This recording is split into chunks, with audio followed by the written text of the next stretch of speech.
Vamos dar uma apostila no grupo. E daí, se quiserem acompanhar por lá, lá tem os versículos, mas a gente vai usar bastante a Bíblia também. Então, só para não perder a dinâmica. Aí. Então, o que a gente vai fazer hoje é a gente vai conversar sobre o que é a presença de Deus. O que a Bíblia fala sobre a presença de Deus. A gente está acostumado a cantar algumas canções, a gente fala, mas o que a Bíblia revela que é a presença de Deus? Primeiro eu queria conversar com vocês sobre a diferença entre presença e onipresença. Porque a gente fala, Deus está em todo lugar. Como assim a presença dele? A gente fala assim, queremos buscar a presença de Deus, mas Deus não está em todo lugar? Então, a gente vai começar, pode passar para mim, Gia, por favor, fazendo uma diferenciação entre a presença e a onipresença de Deus. Deus, como Criador dos céus e da terra, se você pode abrir aí a apostila, a gente vai aí quem conseguiu aí baixar a apostila? Você vai ver que é o nosso primeiro tema aí. A onipresença, ela vem do latim. Omni, todo. Praesentia, presença, presente. Característica de quem está presente em toda parte.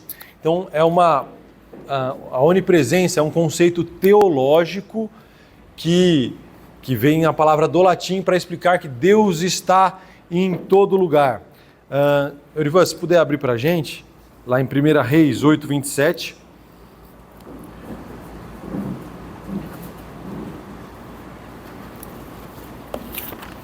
O Salmo 39 é um salmo bem conhecido, mas daí esse fica para casa porque ele é muito grande se a gente for ler ele inteirinho. Eu vou ler só o 139, 7.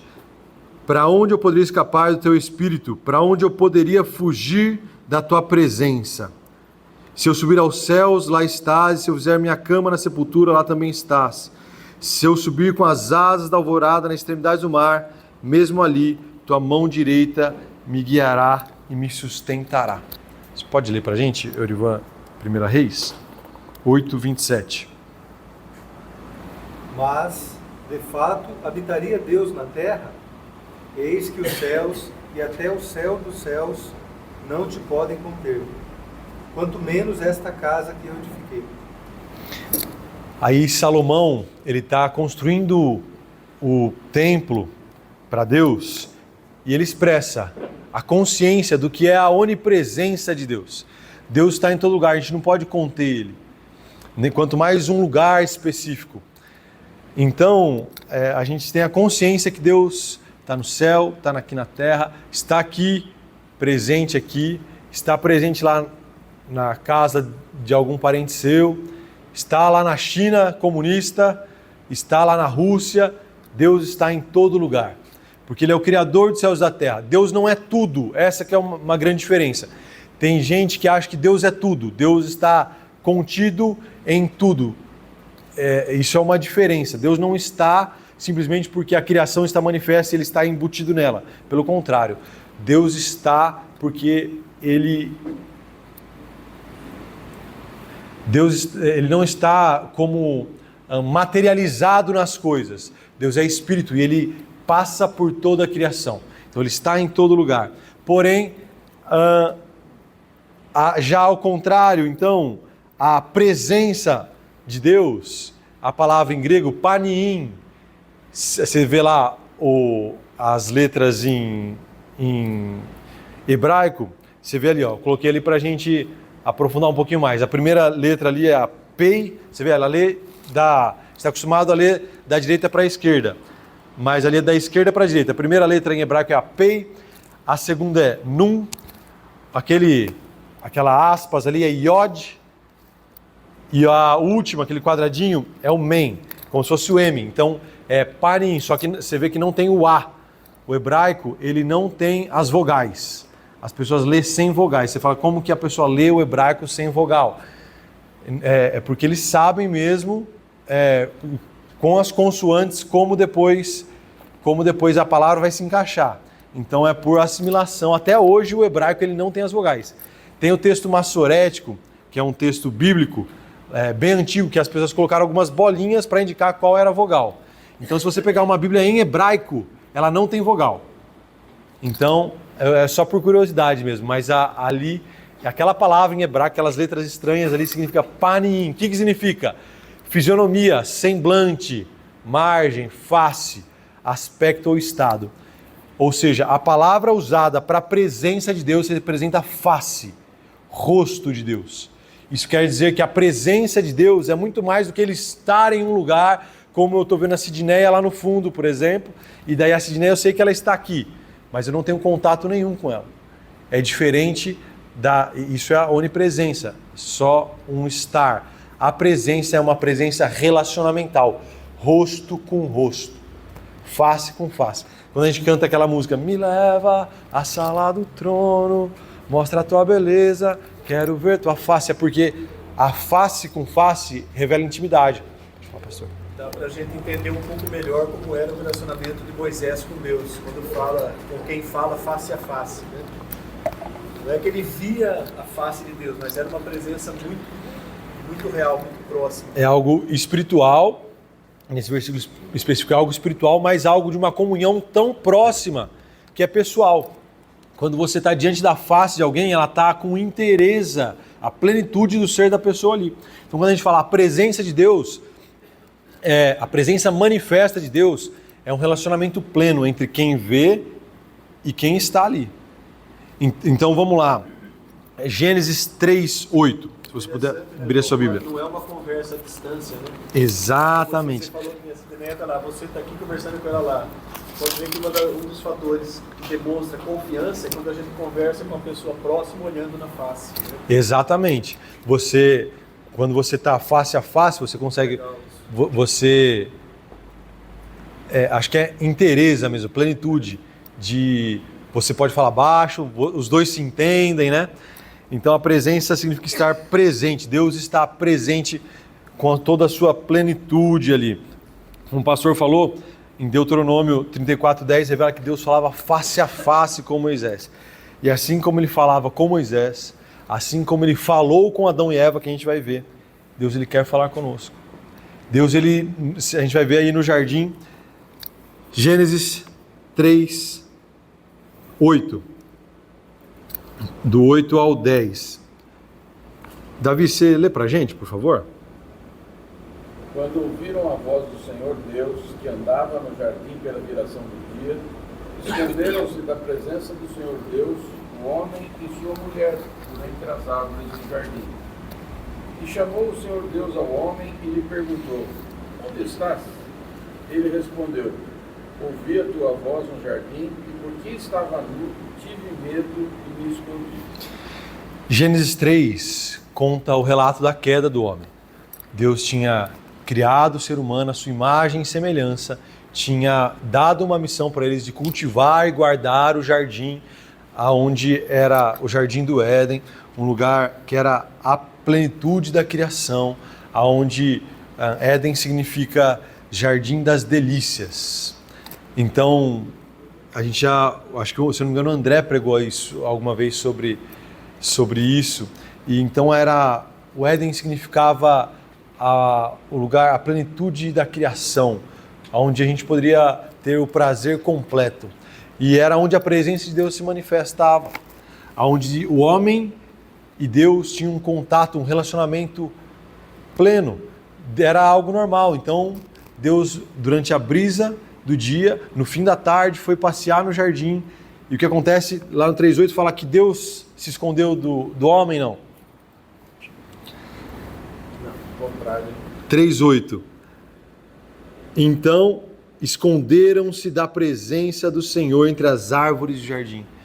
O homem, consciente do seu erro, se escondeu de Deus. Não foi olha isso que eu estou falando. O homem já tinha pecado. Não foi Deus quem se escondeu do homem. Deus, desde o Éden, Deus busca o relacionamento com a sua criação. O Jonas Madureira, um pastor batista, você já deve ter ouvido falar dele, é um pastor muito bom, pastor da Igreja Batista da Palavra, lá em São Paulo, um dos melhores teólogos que a gente tem, teólogos reformados que a gente tem no Brasil hoje, falou uma vez que a Trindade, antes da criação, se relacionava entre os três em amor. Pai, Filho e Espírito, cheios do amor, transbordaram esse amor e manifestaram na criação, para que o homem sentisse esse relacionamento de amor junto com esse Deus Trino. Nós fomos criados com Deus para experimentar dessa relação pessoal com Deus. Deus manifesta a glória dele compartilhando daquilo, da sua essência, do amor que ele é, para que o homem sinta. Quando o homem abandona isso na sua individualidade, fala assim, não, eu quero ser autossuficiente. O homem quebra isso. Mas Deus, ele não ia deixar que o objetivo da sua criação ficasse aquém daquilo que ele criou. Então ele busca o homem, então ele chama. O que está acontecendo? Por que vocês estão se escondendo da minha presença? Deus aqui dá a entender que é fisicamente. Deus se manifesta fisicamente no jardim e o homem se esconde da presença de Deus por causa do pecado. Então a primeira coisa, pode passar, Jean, por favor. O primeiro ponto que eu quero passar a respeito da presença de Deus é que o Jardim do Éden era o primeiro templo. Então a gente vai trabalhar com alguns conceitos de templo e sacerdócio ao longo dessas 3 aulas. A gente separou essas aulas em a presença de Deus no início, antes do tabernáculo, a presença de Deus no tabernáculo e no templo, e posterior, na última aula, na minha participação aqui, a gente vai falar sobre a presença de Deus na nova aliança, a partir do Novo Testamento. Então o conceito de templo e de sacerdócio vai ser extremamente importante. Por quê? O templo, na época do texto bíblico, ele era um lugar da manifestação da divindade. Então a gente vê aqueles templos gregos, onde aquelas grandes colunas, que parece o teatro ali de Paulínia, sabe? Então havia templos das divindades, onde as pessoas acreditavam que ali era o local confinado daquela divindade, ali onde ele se manifestava fisicamente. E os hebreus, os judeus, o povo de Israel, não era diferente. Quem lia a Bíblia entendia que o templo era a casa de Deus, era o lugar onde Deus estava. Então, todo lugar na Bíblia que se fala da manifestação de Deus, se esperava uma manifestação física em um local. Quando Moisés escreve o Pentateuco, o livro de Gênesis no início, é muito claro a pedagogia de Deus em mostrar o Éden como o primeiro templo. Se você prestar atenção em alguns versículos, a gente vê ali, eu vou falar aqui lá em Gênesis 2,15, eu vou ler aqui para a gente rapidinho. Gênesis 2,15 fala assim: o Senhor colocou o homem no jardim do Éden para cuidar dele e cultivá-lo. Cuidar dele e cultivá-lo. Quem está com a Bíblia fácil aí? Quer abrir para a gente na Números 3, 7 a 8?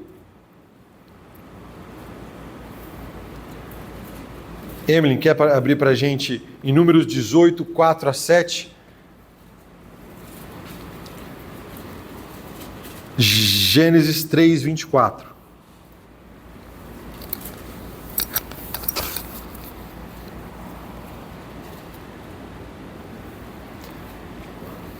Eles farão tudo que for necessário na tenda sagrada, e estarão a serviço dos sacerdotes, e todos cuidarão de todos os móveis, os objetos da tenda, e cumprirão as suas obrigações para com os israelitas no serviço religioso. Essa é uma passagem a respeito dos levitas. A mesma palavra que falou que Deus dá orientação aqui para cuidar e guardar, é o mesmo cuidar que está escrito ali em Números para os levitas cuidarem do templo. Ajuntar-se-ão a ti e farão todo o serviço da tenda da congregação. O estranho, porém, não se chegará a vós outros. Vós, porém, fareis o serviço do santuário e do altar, para que não haja outra vez ira contra os filhos de Israel. Eis que tomei vossos irmãos, os levitas, do meio dos filhos de Israel. São dados a vós outros para o Senhor, para servir na tenda da congregação. Mas tu e teus filhos contigo atendereis ao vosso sacerdócio em tudo concernente ao altar e ao que estiver para dentro do véu, isto é, vosso serviço. Eu vos tenho entregue o vosso sacerdócio por ofício como dádiva, porém o estranho que se aproximar morrerá. Vlad.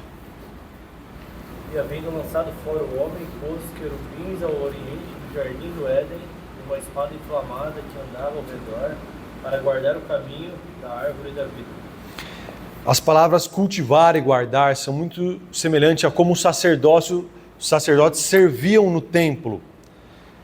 O que acontece então é que a própria configuração do jardim, os querubins posicionados na entrada para o oriente, eram similares aos querubins posicionados na entrada do templo futuro, no templo de Salomão. Então, quando um judeu lia a respeito do jardim, ele tinha similaridade que o jardim do Éden era o primeiro templo, era o primeiro lugar onde o homem foi colocado para ser um sacerdote, aquele que serviria, guardaria, cuidaria do lugar da manifestação da presença relacional de Deus. O homem vivia num eterno templo. O Éden, como lugar das delícias, não era porque tinha uma maçã muito gostosa, não era porque a brisa era a melhor do mundo, não era porque os riachos eram os mais refrescantes, pelo contrário.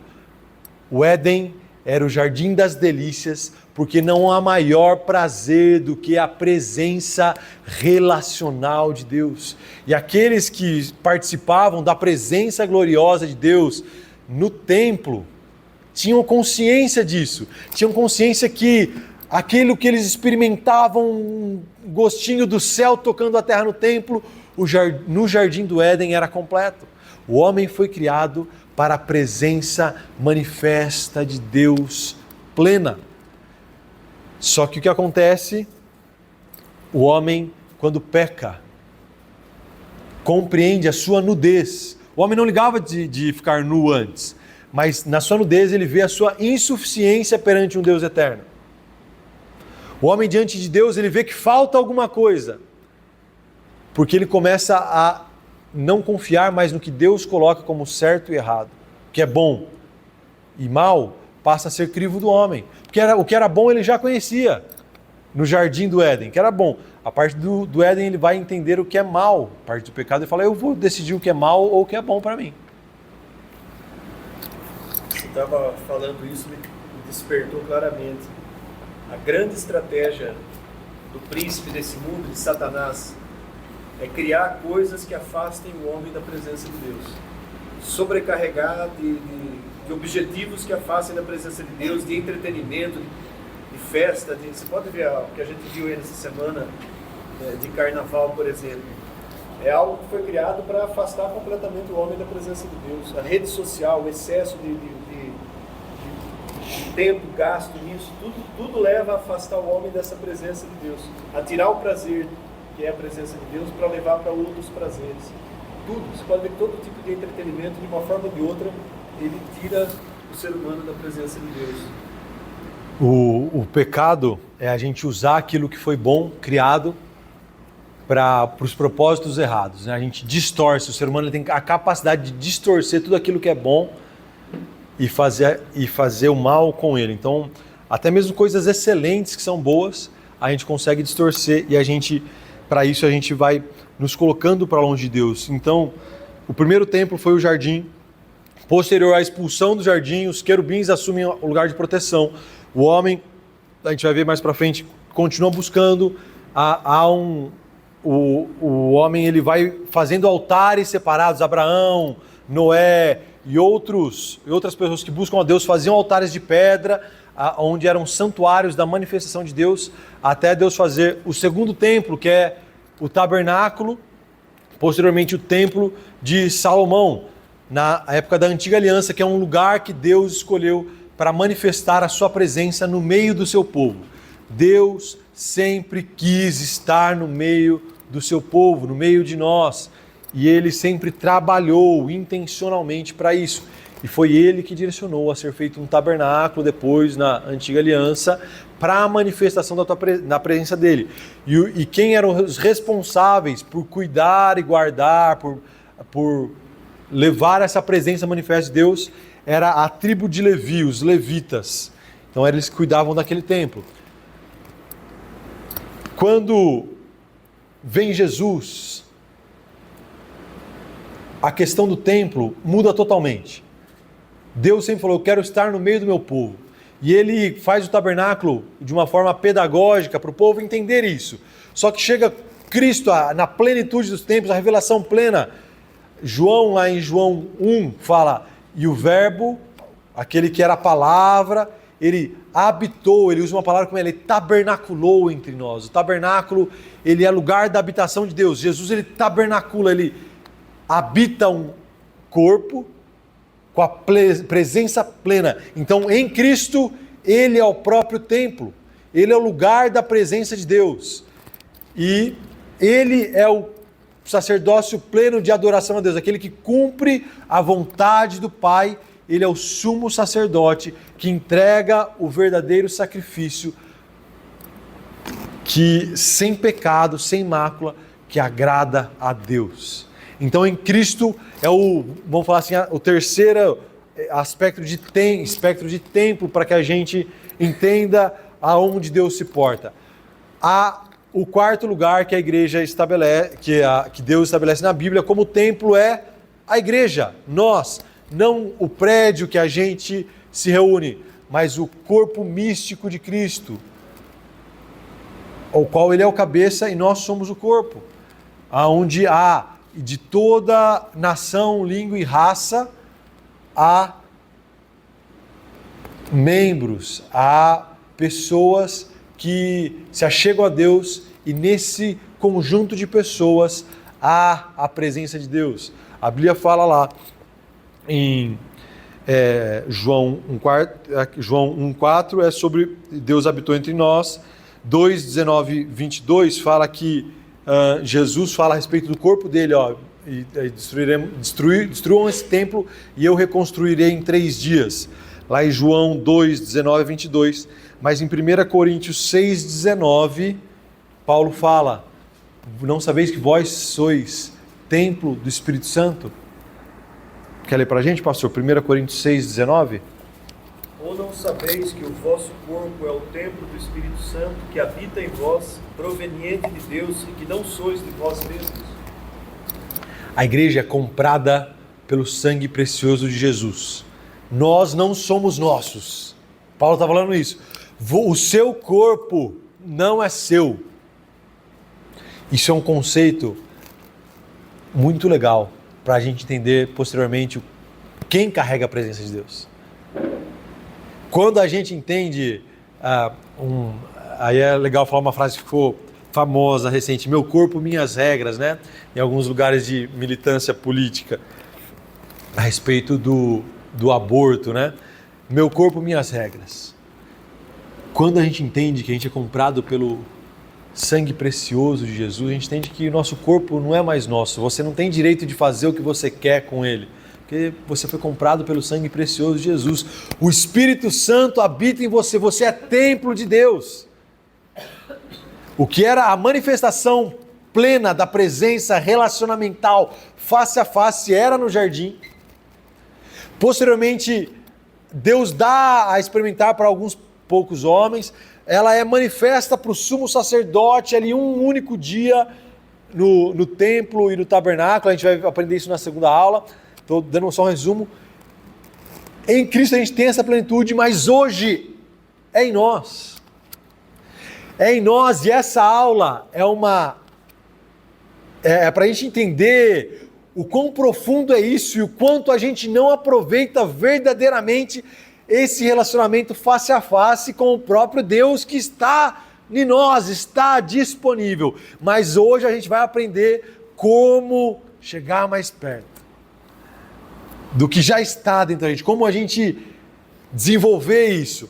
E o último, onde será plenamente manifesta a presença de Deus, é na eternidade, na Nova Jerusalém, na novos céus e uma nova terra. Lúcia, se puder abrir para a gente, por favor. Apocalipse 21, 22. Apocalipse 21, 22.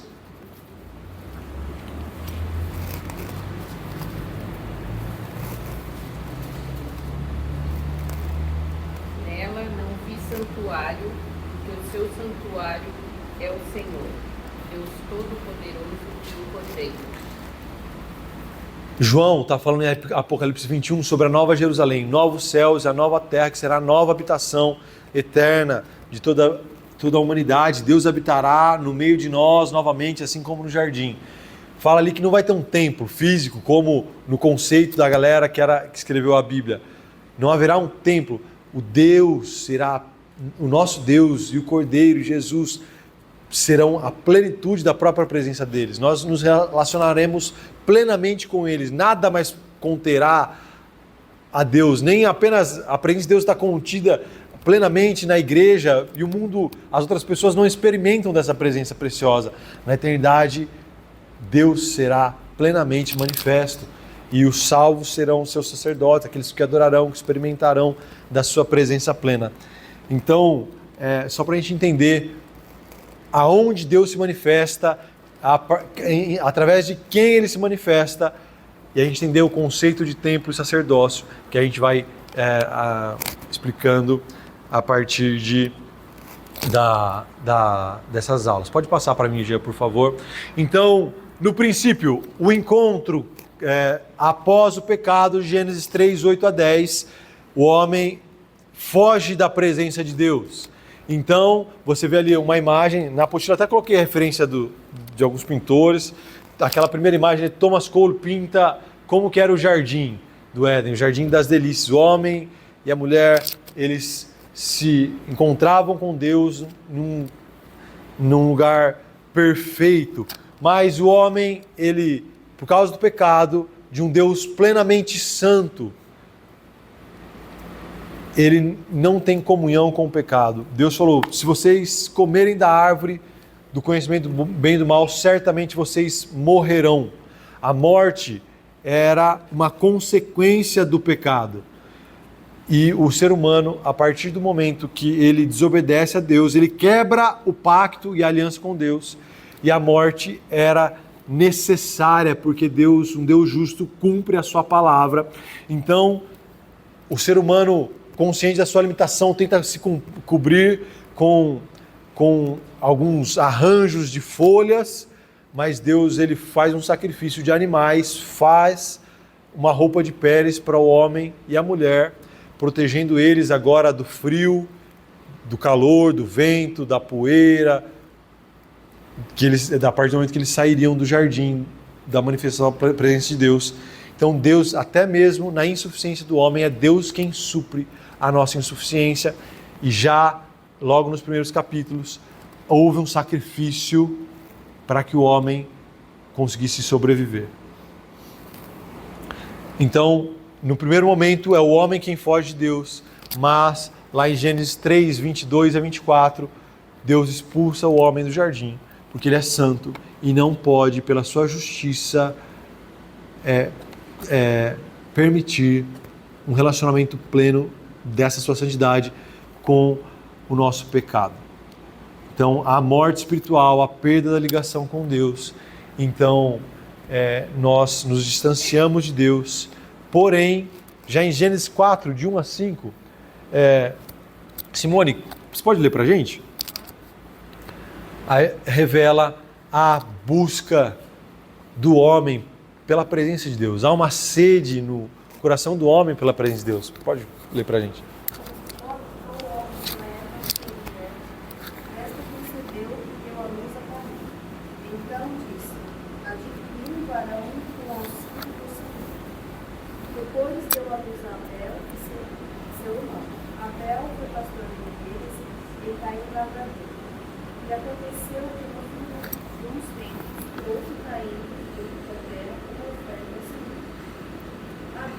por sua vez, trouxe das primícias do seu rebanho e da gordura deste. Agradou o Senhor de Abel e da sua oferta, ao passo que Caim e da sua oferta não se agradou. Irou-se, foi sobremaneira. Caim descaiu do seu semblante. Até aí, beleza. Você vê que o rosto de Caim se desfigurou após a reprovação de Deus, né? A gente vê desse relacionamento face a face já no ser humano. Então, o que acontece? Após o ser humano ser expulso da presença plena de Deus, porque quebrou a aliança com Deus, Adão e Eva tiveram esses dois filhos, chamados Abel e Caim, e Deus fala assim, olha, tragam ofertas para mim, em Gênesis. Antes disso, Deus não fala. O ser humano tenta dar alguns passos para se relacionar com Deus. O ser humano continua nessa busca. O ser humano anseia pela presença de Deus. Provavelmente Adão e Eva ensinaram sobre aquilo que eles passaram ali no jardim. E Caim e Abel, eles tentam como se dar um presente para Deus. Se a gente quer agradar alguém, a gente dá um presente. Então, eles tentam, Abel, ele pega do melhor do que ele tem. Quando a gente ama alguém, quer de verdade, a gente quer dar um presente que a pessoa se agrade daquele presente. Abel vai e entrega daquilo que o seu coração fala assim, não, Deus vai se agradar. Caim pega de alguns frutos lá separados e dá, sabe? Parece que é o que sobrou. Tanto que você não vê falando assim, Deus rejeitou, gostou mais dessa oferta do que dessa. Não é comparativo. A palavra fala que Deus rejeitou a Abel, aceitou a Abel e a sua oferta e rejeitou a Caim. Tem a ver com a aceitação e a reprovação de quem a pessoa era, do coração da pessoa, não simplesmente da oferta. A Bíblia claramente mostra muitas pessoas trazendo ofertas para Deus, oferecendo sacrifício e Deus aceitando. Mas a Bíblia mostra também muita gente trazendo sacrifícios e ofertas e Deus rejeitando. Porque Deus não precisa de sacrifícios e ofertas. Como que a gente vai dar algo para alguém que tem tudo? Deus fala lá mais para frente, fala sobre o quanto ele rejeita os sacrifícios do povo de Israel, porque ele quer misericórdia, não sacrifício. Ele quer obediência, ao invés do cheiro, da gordura dos bois. O sacrifício ele é só algo simbólico. E até hoje, a gente vê várias igrejas tentando falar, façam ofertas sacrificiais, que Deus vai te ouvir, vai te recompensar. E a gente entende que não é isso que Deus espera. A gente entende, é claro, que quando a gente nos coloca diante de Deus com todo o coração, a gente se coloca em alguns lugares de se doar mais. Mas Deus aceita o nosso sacrifício não por causa do tamanho da nossa oferta, assim como aquela viúva, né? Ela deu tudo aquilo que tinha no coração dela, sabe? Tudo que ela tinha e ela entendia que Deus mereceu tudo dela. E é isso, Deus merece o nosso tudo, Deus merece o nosso coração. E desde lá, Abel e Caim, eles indicam que o ser humano tenta buscar a Deus, mas não é com qualquer coisa que a gente vai acessar. E Abel acha graça, aí a misericórdia de Deus se manifestando, a presença de Deus se manifestando para Abel. Há sempre graça de Deus, apesar da separação.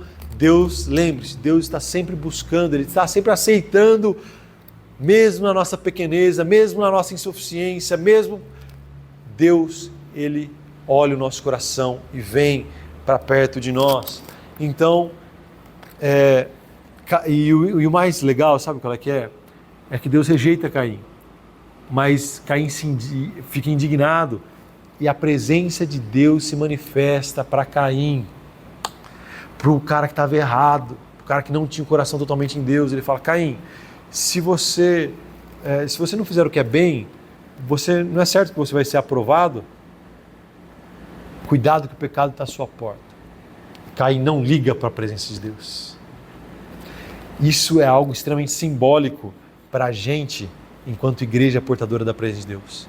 A presença de Deus nos alerta do erro, do mal e do pecado. Cabe a nós tomarmos a atitude certa. Vamos andando, senão a gente não vai acabar. Então o homem busca Deus, e a gente vai sempre nesse dilema de busca, e a descendência. Cris, pode abrir para a gente? Tá com a Bíblia? Não. Sidney, tá fácil aí? Gênesis 4, 25.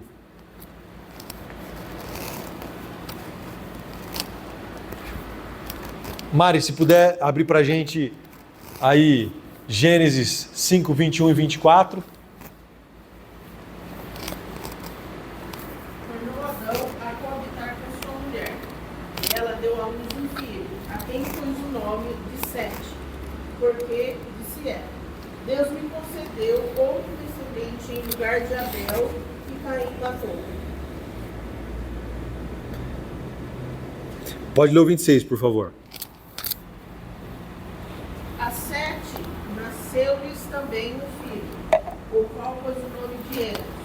Daí se começou a invocar o nome do Senhor. Você vê que da descendência de Sete, através de Enos, começou-se a invocar o nome do Senhor. Bíblia bem claro. O que é invocar? É orar, é expressar, é falar. Então, a partir dessa geração, a Bíblia indica que houve uma linhagem que começou a se importar, a falar com Deus, a buscar pela presença dele. Mari, se puder ler pra gente. Enoque viveu 65 anos e gerou a Matusalém. Andou Enoque com Deus e depois que gerou a Matusalém, viveu 300 anos e teve filhos e filhas.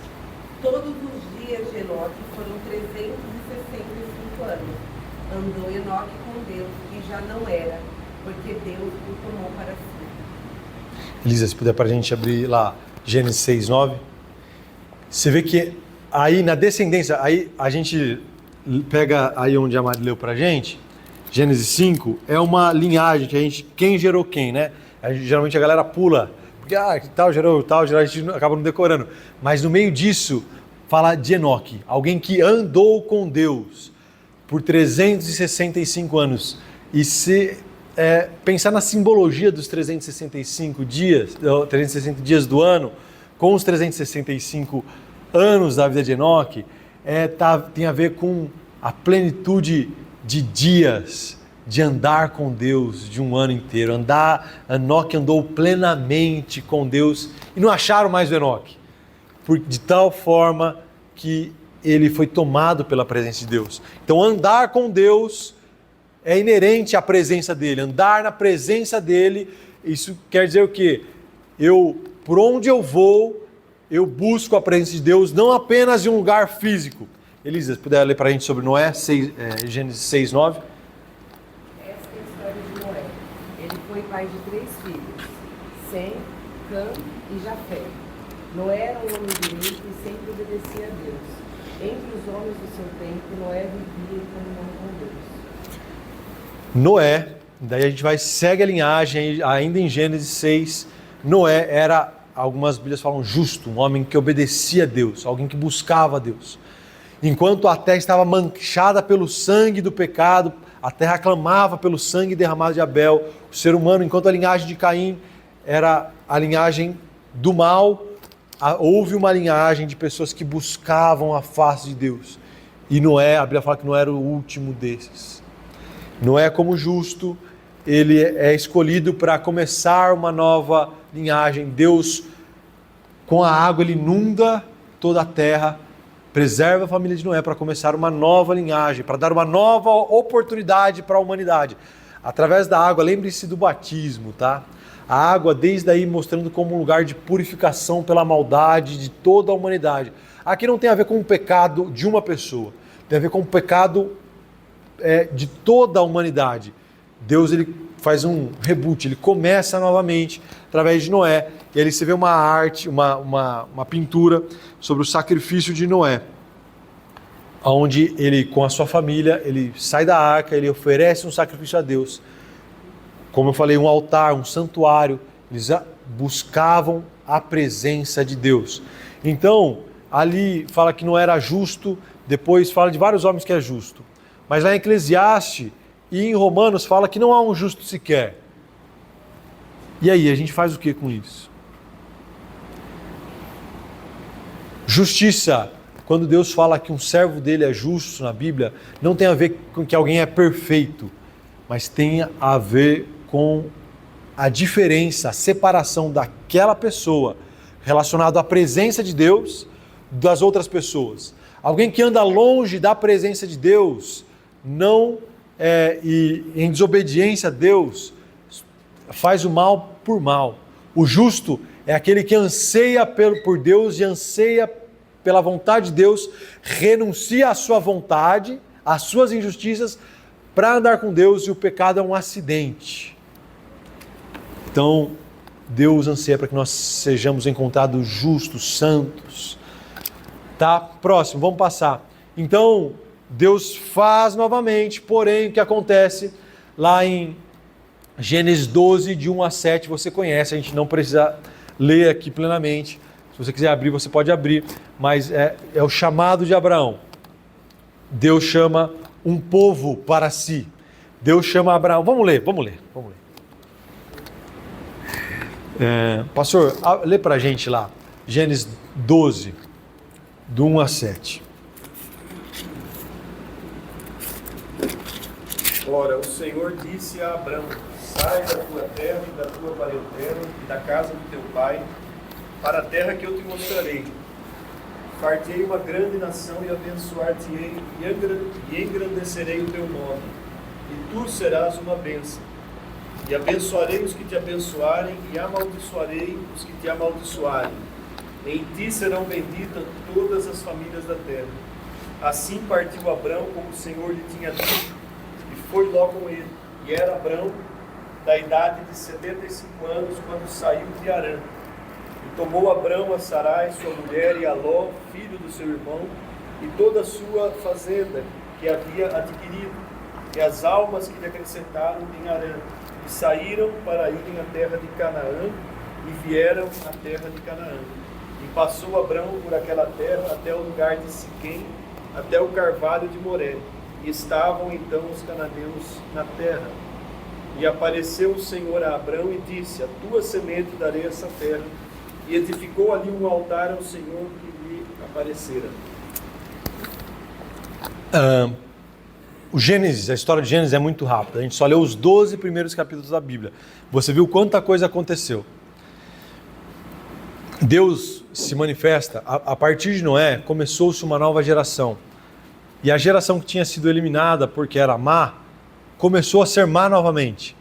Então, não tem a ver com o sangue ou a descendência de alguém, ou um povo especial, mas tem a ver com o anseio pela presença de Deus, um amor tão forte por Deus que a gente continua. A terra tinha sido habitada novamente. No capítulo 11, acontece a Torre de Babel, onde alguns homens quiseram fazer uma torre, que era como se fosse um templo da manifestação dos deuses. E eles falaram: essa torre fará o nosso nome ser grande. A Torre de Babel é uma oposição a Abraão. Enquanto em Babel os homens queriam fazer grandes os seus nomes e ser adorados por isso, esse que é o pecado de Babel. Os homens queriam ser adorados, tocar o céu. Eles tocariam a Deus de uma forma que eles fariam nome. É como se fosse uma ofensa para Deus, sabe? E daí então eles queriam fazer o nome grande. Então Deus vai, confunde as línguas deles, fala assim: olha, tá tudo errado. Deus chama um homem chamado Abrão e fala: eu farei o seu nome grande, porque através de você eu abençoarei todas as famílias da terra. Lembra do sacerdote? Lembra que ele é feito para servir, para cuidar, para guardar a criação boa de Deus? Abraão é chamado para isso. Abraão é chamado para ser um sacerdote de Deus, aquele que seria justo, cuidaria da manifestação da presença de Deus. E a gente começa a ver na história de Abraão, lá em Gênesis 13, 14, Deus falando novamente com Abraão. Lá no 15, 17, Deus também novamente falando com Abraão. E no 18, 2, Deus aparece fisicamente para Abraão. Você vê, ele recebe a visita de 3 anjos, que a Bíblia fala que era Deus. Vamos ler lá, 18, 2. Abraão ergueu os olhos e viu 3 homens em pé, a pouca distância. Quando viu, saiu da entrada da sua tenda, correu ao encontro deles e curvou-se até o chão. Amém. Então, a partir dali acontece um diálogo, você pode ler Gênesis ao longo dessa semana, e você vai ver como Deus se manifestava audivelmente, fisicamente, de diferentes formas para Abraão. E ali estão todas as vezes que Deus se manifestou para Abraão. E o último, eu gosto muito desse versículo, Gênesis 24, 40, que fala assim, ó.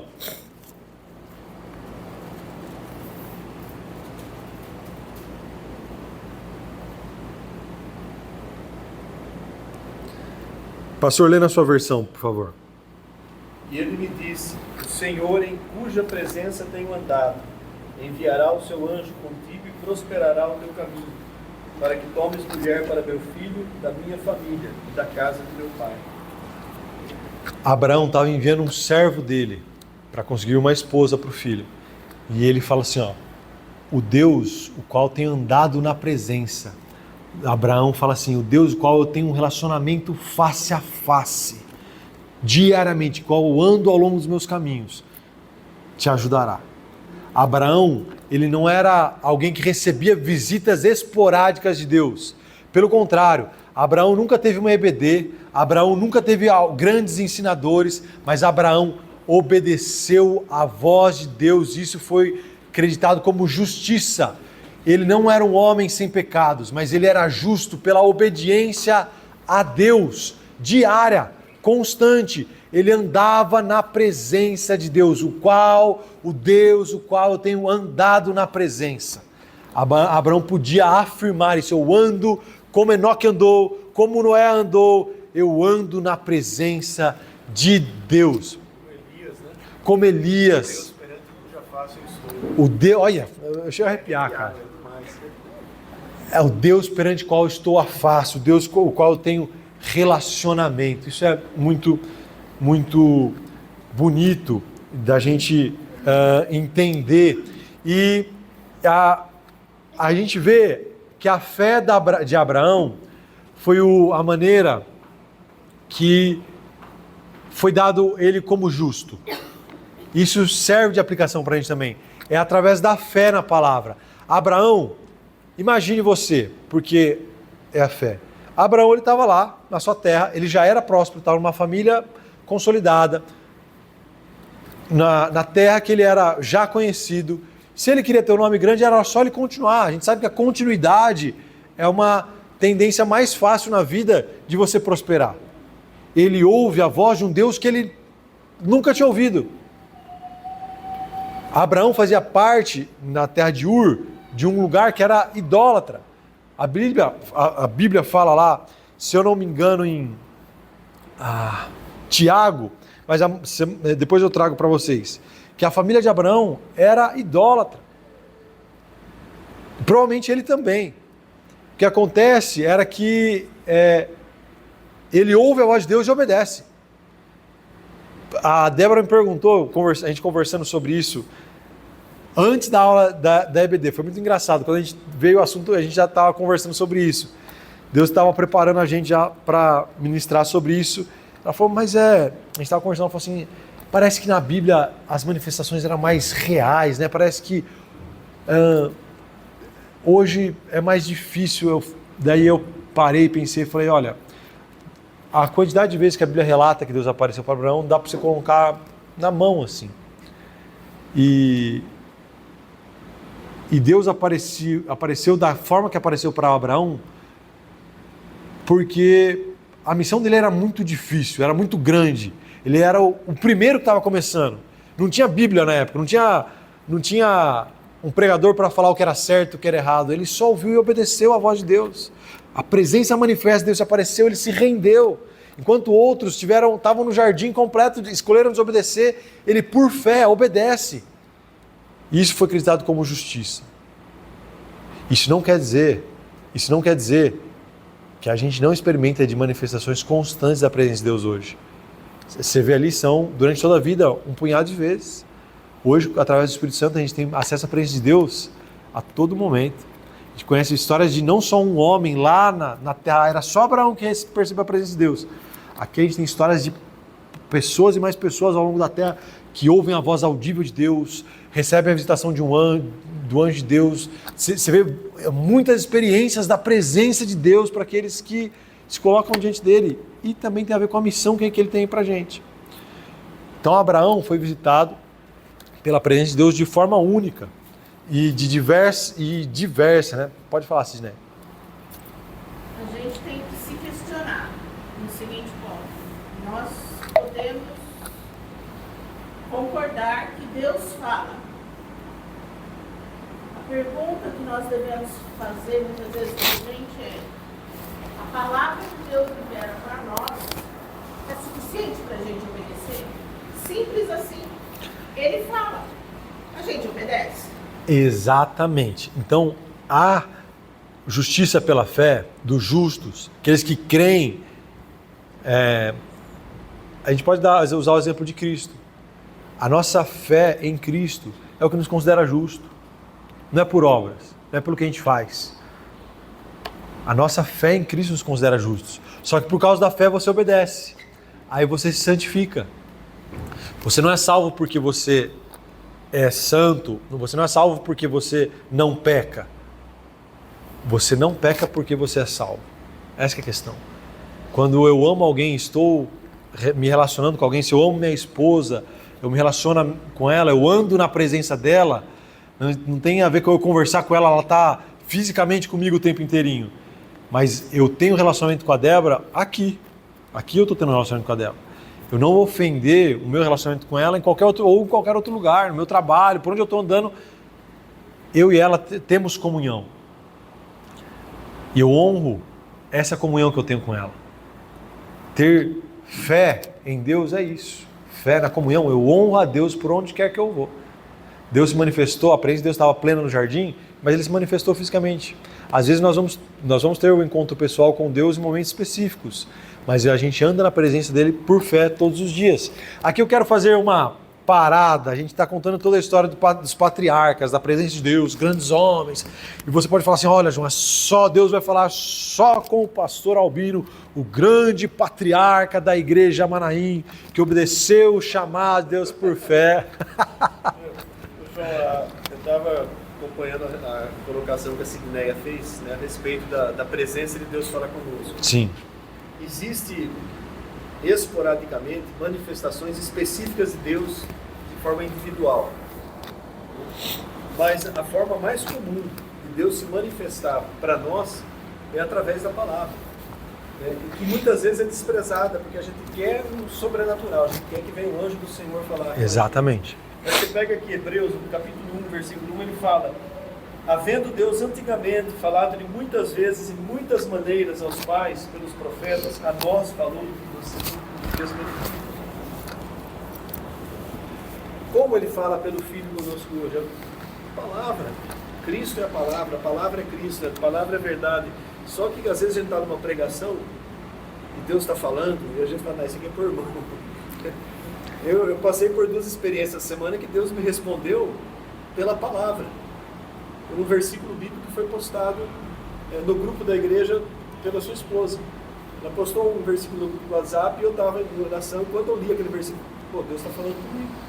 É a resposta. O pessoal às vezes começa o dia e coloca lá um versículo, uma coisa. Tão simples assim, né? Mas a gente deixa passar despercebido. Ou seja, Deus está presente. Né? E a gente deixa a presença dele passar às vezes despercebida porque a gente quer algo. Né? A gente quer as coisas do nosso jeito em vez de obedecer por fé. E assim, Sidneia falou, você ouve, obedece, fica quieto. Deus falou, fica quieto. Sossega o facho, né? E é isso. Abraão não tinha palavra. Hoje a gente tem a palavra constante de Deus, que é a presença manifesta da forma mais clara possível. As pessoas não gostam da palavra, né? A palavra não gosta de obedecer a Deus, porque Deus desafia a gente mesmo. Você acha que foi confortável para Abraão obedecer, sair da terra dos parentes dele para ir desbravar o mundo? Não foi fácil. Não foi fácil. E ela foi uma portadora da presença de Deus através de compartilhar a palavra de Deus. Olha isso. A irmã foi foi uma embaixadora da presença de Deus para o pastor Albino através da palavra. O quanto a gente pode, além de obedecer, carregar essa presença para outras pessoas com um simples compartilhar da palavra de Deus. Isso é muito forte. O que eu estou falando, a gente vai começar a ter dimensão da presença manifesta de Deus, do relacionamento face a face com Deus. Se a gente tiver noção, a gente não... É um punhado de 12 discípulos, mais alguns 70. Olha onde chegou a presença de Deus. A gente se acomoda com a presença de Deus, cara. A gente se acomoda. A arca na casa de Obed-Edom fez uma diferença enorme. Exatamente. Na casa do... Então, depois de... aqui, sobre Agar. Lá em Gênesis 16, 7, aproveitando o Dia das Mulheres ontem, parabéns para todas as mulheres. Deus não visita só os grandes patriarcas, como estava brincando aqui com o pastor. Deus visitou uma escrava, uma serva. Deus falou com ela diretamente. Uma serva que tinha sido expulsa de casa por causa do seu filho. Abraão e Sara erraram. A consequência do erro deles teve uma forte influência na família. E eles fizeram o quê? Desprezaram a serva. Deus aparece para a serva desprezada. A presença de Deus não é só para aqueles que a gente considera grande diante dos olhos dos homens. Deus está disponível para todo mundo. No meio disso, nas próximas aulas a gente vai voltar a revisitar esses trechos para falar de coisas específicas, mas a gente continua na linhagem. Isaac também recebe a visita de Deus. Você pode ver na apostila depois alguns versículos, mas é em Jacó que a presença de Deus fala mais fortemente, direcionadora. Jacó, em Gênesis 28, 10 a 15, acontece a cena dessa pintura mais grande, onde Jacó, alguém que enganou o seu irmão, o seu pai, para conseguir a bênção da primogenitura, ele foge para não ser morto pelo seu irmão, e ele dormindo, Deus visita ele em sonho. Jacó não tinha buscado a Deus, Jacó não era santo, e Deus, pelos seus propósitos, se manifesta a Jacó. Você pode ler ao longo dessa semana, Gênesis 28, 10 a 15, onde há uma cena que Jacó sonha, aparece uma escada ligando os céus e a terra, anjos subindo e descendo, e Deus aparece para Jacó, manifesta a presença dele, fala: olha, eu vou ser com você e através de você será a minha descendência. Jacó, sabe o que ele faz? Ele fala assim, amém. Ele faz uma barganha, ele fala: se for isso mesmo, se acontecer isso mesmo, você vai ser meu Deus. Jacó faz uma barganha com Deus, mas acabando aquilo, ele teme. Ele pega a pedra que ele estava encostado, ele faz o sacrifício e oferece uma oferta para Deus. Uma fé imperfeita. Vamos continuar. Lembre-se, às vezes a nossa fé não precisa ser perfeita, nosso Deus é perfeito. Às vezes a gente espera que a pessoa tenha um conhecimento teológico perfeito e acha que Deus só vai manifestar daquele jeito. Tem histórias de centenas de pessoas na nossa época que não conhecem muito da teologia, não sabem a diferença teológica, mas Deus fala com elas. Deus fala, a presença de Deus é o verdadeiro tesouro. E aí, décadas depois, Jacó, ele estabelece sua família, Deus manda ele voltar para sua terra, e Jacó, o enganador, acontece a passagem que dá origem ao nome da nossa igreja, Igreja Manaim. Ele tem uma visão de dois acampamentos, o exército de Deus e o exército dele, e posterior a isso, Deus visita ele fisicamente em uma luta. Ele estava voltando para a terra dele, ele sabia que o irmão dele viria em encontro dele, aparece alguém lutando com ele. Ele poderia achar que era já um enviado do irmão dele para matá-lo. E ele luta, e a luta não acaba, até que Deus fere a coxa e fala: agora você vai mancar. Porque até agora você deu jeito na sua vida, mas a partir de agora, você vai ver que é eu quem estou guiando a sua vida. Você não vai conseguir fugir do seu irmão mancando não, Jacó. Você vai depender de mim, você vai entender que você depende da minha presença. E Jacó tem essa visitação física de Deus. Continuação da linhagem dele, lá em Gênesis 39, 9, vamos abrir lá.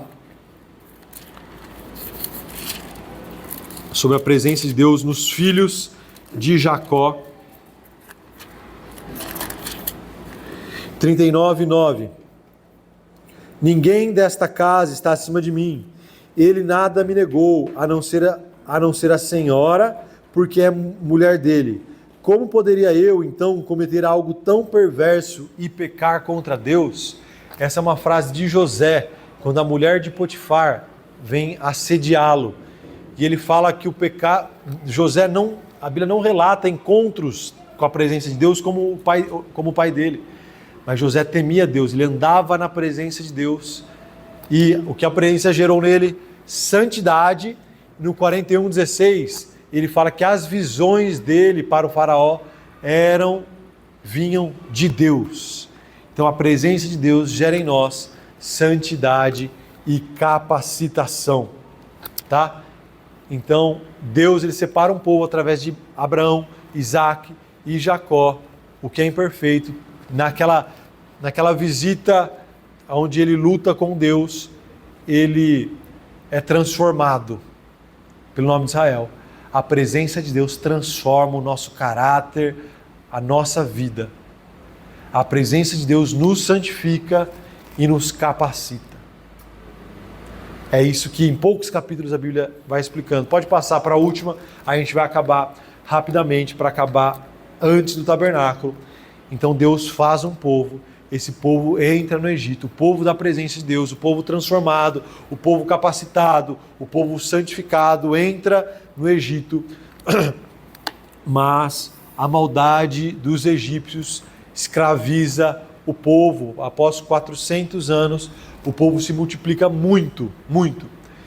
E o povo ora a Deus, para Deus enxergar o que eles estavam passando.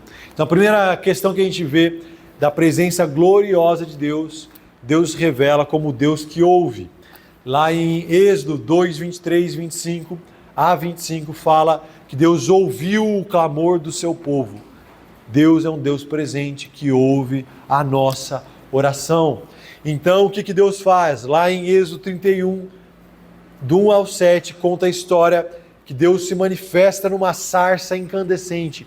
Aí começa a presença gloriosa, fatos extraordinários relacionados à presença de Deus, devido ao que Deus tinha como propósito na vida da igreja dele.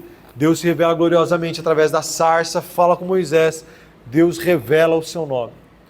Deus não se esconde, Deus revela quem Ele é. Ele fala, eu sou o que sou. Eu sou o Deus que não foi nem será, mas é o Deus que é eterno. E daí Ele estabelece Moisés como um intermediário entre Ele e o povo, já indicando o sumo sacerdote, que seria Jesus. O povo, ele prezou do intermediário para a presença de Deus. Deus não falou com todas as pessoas ali. Deus falou com Moisés. E lá em Gênesis, e lá em Êxodo 20, o povo rejeita falar com Deus diretamente, por medo. Tem uma música do Morada que fala, aquela, se fendesse os céus, fala assim, desde que Moisés suba em meu lugar. Onde o povo rejeita estar perto de Deus e precisou de um intermediário que foi Moisés. Então, durante toda a antiga aliança, precisou-se de intermediários para estar ligados com a presença de Deus. Estabelecido o sacerdócio, Arão e... Exatamente. Daí a gente vai falar um pouco mais sobre... Eu vou correr aqui para a gente acabar no horário, mas esse vai ser o panorama que a gente vai tratar no tabernáculo e no templo. Como funcionava essa intermediação, como eram os sacrifícios, como se manifestavam os sinais gloriosos de Deus através dos milagres, do juízo que Ele manifestou. A Bíblia fala lá que muitas nações conheceram a Deus por causa do que Ele fez com a maldade dos egípcios. Através da abertura do Mar Vermelho, muitos povos conheceram a Deus. Aqui, se a gente abrir lá em Josué 2, 9 a 11, as nações tinham medo de Israel. Porque falavam, o Deus que tirou eles do Egito, que abriu o mar, fez fama. Deus se fez conhecido através dos milagres, do juízo que Ele colocou contra o Egito, que escravizava o seu povo, da nuvem que conduzia durante o dia e da coluna de fogo que se manifestava durante a noite, Deus se manifestava gloriosamente, do mar abrindo, do maná vindo do céu, atos gloriosos que revelavam a presença de Deus. E aí sim, os dois últimos pontos que eu quero passar na aula de hoje, a presença relacional. Em Êxodo 33, uma das minhas passagens favoritas da Bíblia, acho que de muita gente também, é onde Moisés, pedindo perdão pelo pecado do povo, fala com Deus face a face, pede para Deus manifestar a bondade dele. E fala lá em 33, do 7 ao 11, que Moisés falava face a face com Deus como fala com um amigo. Sabe, a gente tem muita gente colocando muito encargo sobre quem Deus é. Mas a presença de Deus se manifestava para Moisés como um amigo. A gente sente tanto falta de amigos verdadeiros, mas Deus é nosso amigo verdadeiro. Isso não muda quem Ele é e a santidade dEle e a oposição ao nosso pecado. Mas Jesus, através do sacrifício dEle, Ele nos purifica com o seu sangue e restabelece esse caminho de amizade com Deus. E a gente pode se chegar com um amigo, como Moisés, a face, ter um relacionamento com Ele. E Moisés, como amigo de Deus, como aquele que se relacionava face a face com Deus, foi direcionado para deixar um legado. A presença de Deus gera um legado. E o legado de Moisés foi o texto bíblico. Ele foi direcionado lá em Êxodo 20 a escrever os 10 mandamentos. Deus escreve os 10 mandamentos, na verdade, e todo o resto da lei que origina o Pentateuco, os 5 primeiros livros da Bíblia, e posteriormente conduz toda a Escritura Sagrada, que é a revelação da presença de Deus. Deus está presente no texto bíblico. Então, se a gente quer buscar a presença de Deus, comece pelo texto. Comece com uma oração simples, buscando um relacionamento pessoal com Deus. Se você quiser, ao longo da semana, ler Êxodo ou Gênesis, você vai ser muito abençoado pelos encontros com a presença de Deus através da palavra. Ele vai falar com a gente, tenho certeza, para que a presença dele se manifeste na próxima semana aí e nos faça entender um pouco mais através de como era a manifestação na época do templo, do tabernáculo, na época de Davi, um dos grandes apaixonados pela presença de Deus. Escreveu os livros de Salmos, ali contidos o relacionamento face a face de Davi com a presença de Deus. A gente vai falar sobre tudo isso na semana que vem. Amém? Vamos orar então? Se você puder colocar-se de pé, queria orar de uma forma especial a respeito disso. Depois que eu orar, não sei se o pastor quer dar algum recado, mas eu queria fazer uma oração específica a respeito da presença de Deus. Feche os olhos. Deus, muito obrigado, Senhor. Muito obrigado porque Tu és um Deus que sempre esteve perto, Deus. E apesar do nosso pecado, Senhor, que nos afasta de Ti, Tu és um Deus que nos busca, Tu és um Deus, Senhor, que apresenta um caminho de reconciliação. Muito obrigado, Senhor, por esse caminho de reconciliação que é Jesus. Muito obrigado, Senhor, porque ao longo da história, Senhor, o Senhor preservou sempre os remanescentes, o Teu povo santo, Deus, nos indicando um caminho para se chegar até a Ti. Eu peço, Senhor, pela manifestação da Tua presença relacional com os meus irmãos e através da vida deles, Senhor, se revela como um bom pai, se revela como amigo, se revela, Senhor, suprindo as necessidades, Deus. Deus, que nós possamos, Senhor, através dessa revelação, atender o Seu chamado em obediência, Deus, por fé, e caminhar e andar na Tua presença em justiça.